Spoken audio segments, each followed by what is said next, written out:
Hello, Chef John Gallagher at the Restaurant School at Walnut Hill College. Butter cookies with peppermint candy topping. Something you can make for the holidays, something you can make for this weekend. It'll be fantastic, all right? The recipe is fairly simple. We're gonna start out with some almond paste. Now I put almond paste in almost all my cookies. It adds a little extra flavor to it and makes them taste even that much better. 2 ounces of it is just enough. Now in order to get it to be smooth, you wanna add a little bit of whole eggs to it. The recipe calls for ½ a cup of fresh eggs. Once it's smooth and creamy and mixed, we're then going to add 6 ounces of powdered sugar to it. Powdered sugar will make it nice and sweet. Once those are in, I'll then add 14 ounces of unsalted butter. Mix that in, and that will be the buttery part, where all the flavor is in your cookie itself.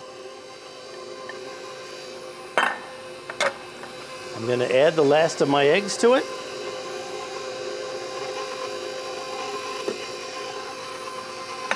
Then I'm going to turn the mixer on high speed and let it get really nice and fluffy.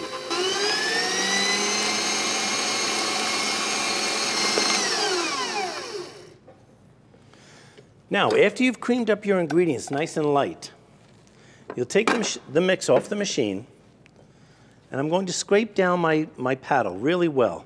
You want to make sure you have all those ingredients in there. Now, as I have my mix nice and soft and creamy, I'm then going to stir in my flour, about half of it. And I have 12 ounces of cake flour here. Now I use cake flour instead of all-purpose flour because all-purpose flour will make the cookies too firm, too stiff. I'd like the cookies to be soft days after you've made them. Now, after I have the first half of the flour in there, I'm going to add 2 ounces of heavy cream. Just going to pour this in.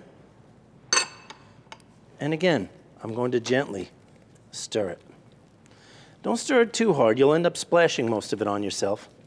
Once we have the heavy cream folded in, I'm going to add the last of my cake flour.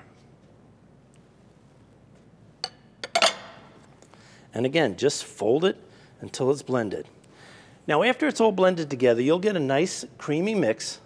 And the cookie mix, once it's done, should be nice and airy, nice and light.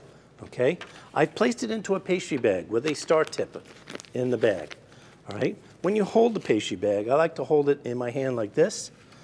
I'll place the cookie dough down onto a sheet tray and just pipe little rosettes.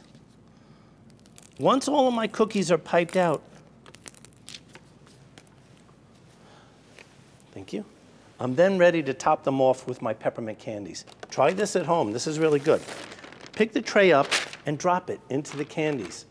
Press it lightly, and then pick the tray up.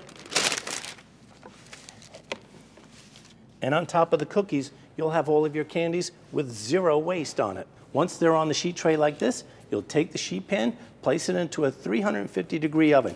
You want to bake them very lightly. They only take about 8 to 10 minutes. Once they're baked off and they come out of the oven, the cookies melt just slightly. The color is still there. And they're absolutely delicious. So, butter cookies with peppermint candies on them for the holidays, for any day. Try some out.